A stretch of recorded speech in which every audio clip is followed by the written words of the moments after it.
We all know the feeling of falling asleep, but where exactly do those missing hours go?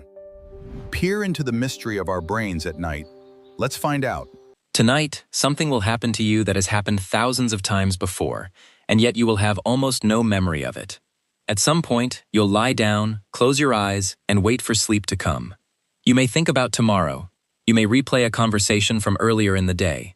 You may hear the television in another room, the hum of an air conditioner, or a car passing outside. And then, without warning, there will be a moment you never experience consciously. One thought will end, and the next thing you know, it's morning. 6, 7, maybe 8 hours will have passed. You didn't feel those hours moving the way you feel an afternoon passing. You didn't sit through them. You didn't watch the clock. For most of that time, as far as your conscious experience is concerned, those hours simply vanished. So here's a question that sounds almost too simple until you really think about it. Where did you go? Because you certainly weren't gone. Your heart continued beating.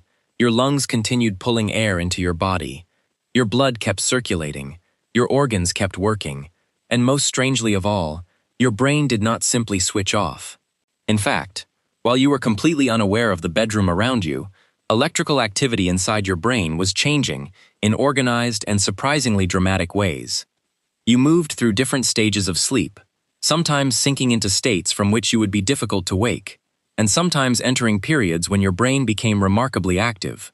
Your eyes could move beneath your eyelids. Entire worlds could appear inside your mind. You could see people who weren't there, hear voices that existed only inside a dream, feel fear, happiness, grief, even love, and for those few moments, accept all of it as reality. Yet your body remained exactly where you left it. And there's an even stranger part. You probably cannot identify the exact second you fell asleep last night. Think about that for a moment. You can remember deciding to go to bed. You might remember getting comfortable. You may even remember your final few thoughts. But can you remember crossing the boundary itself? Can you remember the precise instant when being awake became being asleep? Most people can't, because recognizing that moment creates a strange problem. If you're conscious enough to notice yourself falling asleep, you haven't completely fallen asleep yet.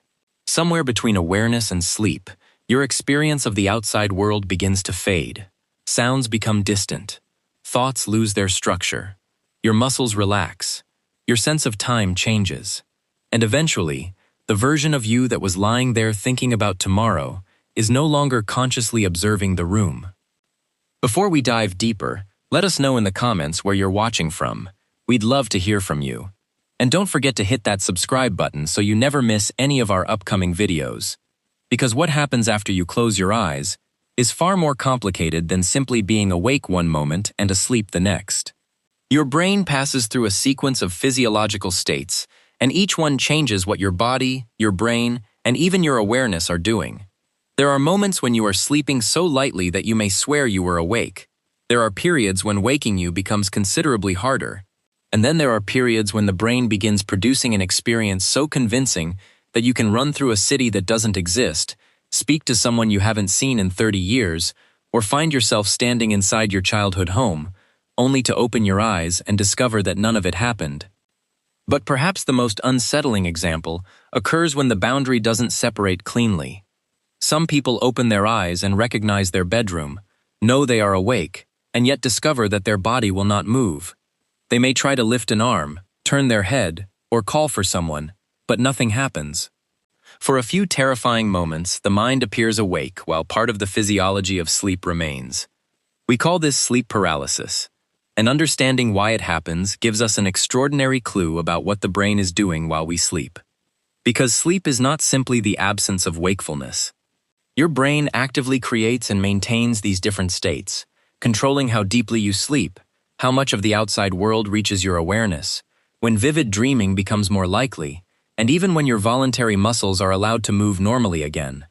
And this brings us back to those missing hours. If your brain remained active, your body remained alive, and complex processes continued throughout the night, why can 8 hours sometimes feel like almost no time at all? Why can you close your eyes at 11:47, open them at 6:18, and feel as though the two moments were separated by little more than a blink?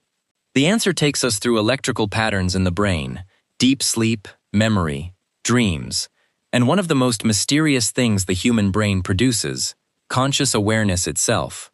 We still don't have every answer about consciousness, and science cannot point to a location where you physically travel during sleep. But we can follow what happens as awareness of the outside world begins to disappear. And that journey starts earlier than you might expect, in the first few minutes after you close your eyes. At first, you are still unmistakably awake. Your brain is receiving information from the world around you.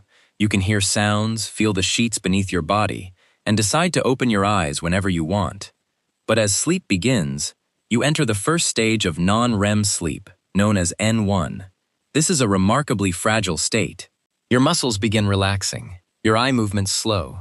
Your brain activity starts shifting away from the patterns associated with ordinary wakefulness. Yet you haven't descended very far. A noise, a touch, or someone saying your name may pull you straight back. And if that happens, you might tell them something surprising. I wasn't asleep, except measurements of your brain activity may say otherwise. You had already crossed the first boundary without realizing you crossed it. Sometimes that transition comes with another bizarre experience. You're drifting off peacefully when suddenly it feels as though you're falling. Your body jerks, perhaps violently enough to wake you. This is often called a hypnic jerk. It is common and usually harmless, but it exposes just how unusual the transition into sleep can be. Your conscious awareness, your muscles, and the systems controlling sleep are changing together, but not necessarily in a way you can observe from the inside. And soon, if nothing wakes you, you descend further into N2 sleep. Here, your heart rate generally slows, your body temperature drops, and your connection to the room becomes weaker. On recordings of brain activity, researchers can see distinctive bursts called sleep spindles, along with large electrical events known as K-complexes. And here is where the sleeping brain begins to challenge the idea that you are simply disconnected. Imagine someone quietly says your name while you're asleep. Your brain may process aspects of that sound even if you never consciously hear it or remember it the next morning. The sleeping brain can remain responsive to certain information while keeping you asleep. It is almost like having a gatekeeper deciding what deserves enough attention to disturb you. Most ordinary sounds may never become part of your conscious experience. But the alarm you depend on, an unusual noise in the house, or a child calling from another room, may have a very different effect. You are separated from the outside world, but the separation is not absolute. Then comes deep sleep, or N3. Now the brain displays prominent slow-wave activity, and waking you becomes more difficult. If someone does manage to wake you abruptly, you may feel confused and disoriented for a short time. This is also a period associated with important restorative functions. Growth hormone secretion is strongly linked with deep sleep, and sleep more broadly supports immune function, tissue maintenance, metabolic regulation, learning, and memory. Your body may look motionless from across the bedroom, but internally, this is not inactivity. Sleep is coordinated biological work. But the night does not simply become deeper and deeper until morning. Instead, the architecture changes.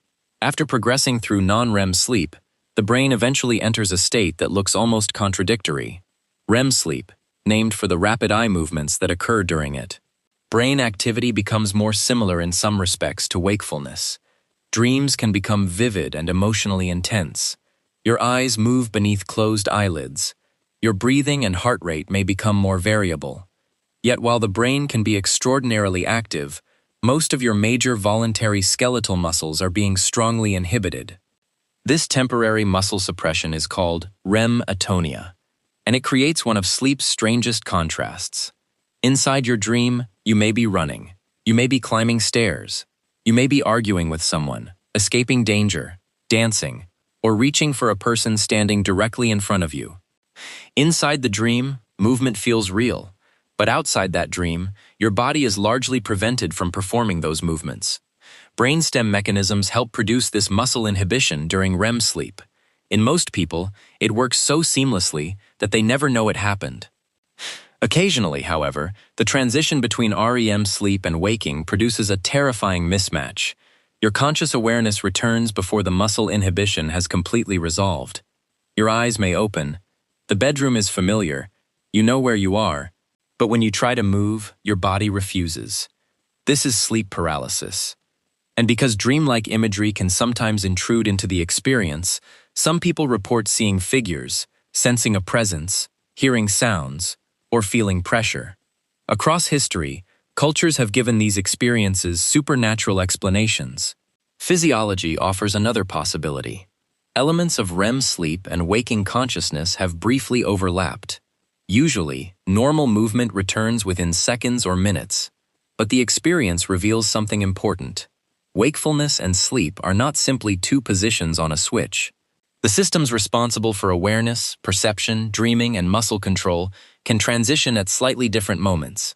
And once you understand that, the question, where do you go when you sleep, becomes even more interesting.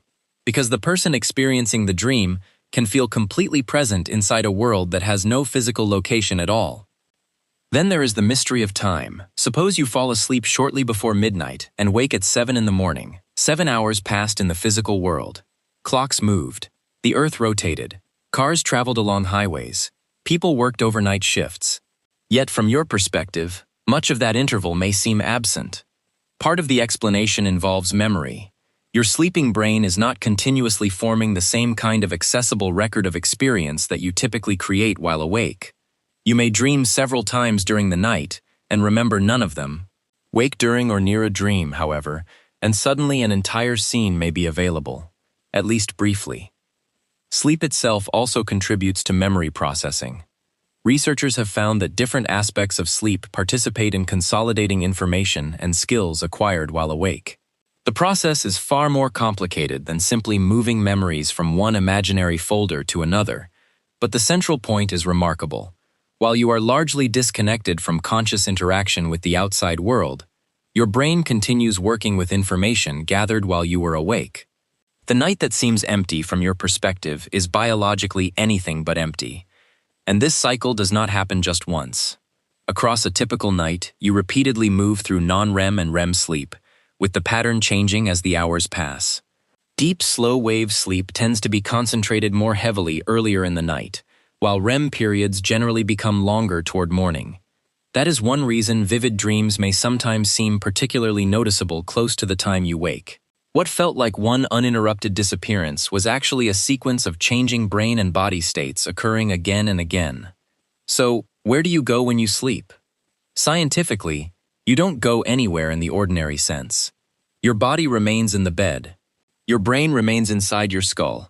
But your relationship with the outside world changes profoundly. Conscious awareness of your surroundings diminishes. Your brain moves through organized stages.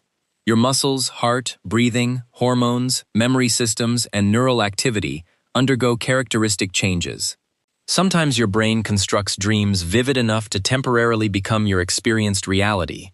Then those states change again, until eventually, the systems supporting ordinary wakefulness regain control. And we should be careful about one final thing. Neuroscience has learned an extraordinary amount about the sleeping brain. But consciousness itself remains one of science's deepest questions. We can measure electrical activity. We can identify sleep stages. We can watch changes in brain regions and physiological systems. But explaining exactly why those processes produce the private feeling of being you, and why that experience changes so dramatically during sleep, is a much harder problem. Which brings us back to tonight. At some point, you'll put everything down. The room will become quiet. You'll close your eyes. Perhaps you'll remember this question and decide that this time, you're going to catch yourself falling asleep. You'll listen carefully. You'll notice your breathing. You'll follow your thoughts and wait for the exact moment when wakefulness disappears. But if everything goes normally, something peculiar will happen. You'll miss it. There will be no announcement telling you that consciousness is fading, no clear dividing line you can point to tomorrow morning. One moment, you'll be waiting for sleep. And then it will be morning. The clock that once read 11:47 may now read 6:18. Hours will have passed. Your heart will have beaten thousands of times. Your lungs will have kept breathing. Your brain will have traveled repeatedly through changing states of sleep, perhaps creating dreams you will never remember. And you? You never really went anywhere. You were there the entire time. You simply stopped experiencing the world in the way you do while awake. So tonight, when your head touches the pillow, try one thing. Pay attention to the last thought you can remember. Then tomorrow morning, ask yourself, what happened to the moment after it? And if the human body can do all of this every single night without you even noticing, imagine what else is happening inside you right now.